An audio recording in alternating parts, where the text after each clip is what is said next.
ഇനി ഈ ധർമ്മം തന്നെ കർമ്മം തന്നെ എങ്ങനെ ചെയ്യണം? നിഷ്കാമമായി ഈശ്വരാർപ്പണമായി ചെയ്യൂ, ഈശ്വരാരാധനയായി ചെയ്യൂ എന്നർത്ഥം. സ്വകർമ്മണാതമഭ്യർച്ച്യ സിദ്ധിം വിന്ദതി മാനവ.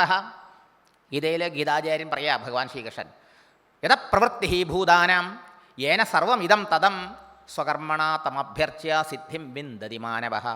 എന്താ? യാതൊരു പരമേശ്വരനിൽ നിന്നാണോ പരമാത്മാവിൽ നിന്നാണോ ഈ പ്രപഞ്ചമുണ്ടായത്, യാതൊരുവനെ കൊണ്ടാവും നിലനിൽക്കുന്നത്, യാതൊരുവനാണോ നമുക്കിതൊക്കെ ചെയ്യാനുള്ള ശേഷിയും ശേമുഷിയും ശക്തി ഊർജം എല്ലാം തരുന്നത്, ആ ഈശ്വരനെ നമ്മുടെ കർമ്മം കൊണ്ട് ആരാധിക്കണം. മനസ്സിലായോ? അങ്ങനെ ചെയ്താലോ അതുകൊണ്ട് സിദ്ധി കിട്ടും.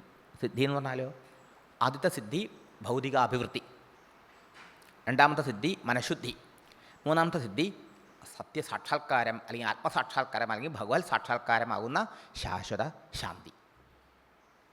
ഇത് കർമ്മം ഭഗവതർപ്പണമായി ചെയ്യുന്നുകൊണ്ടേ കിട്ടുള്ളൂ എന്നാണ്.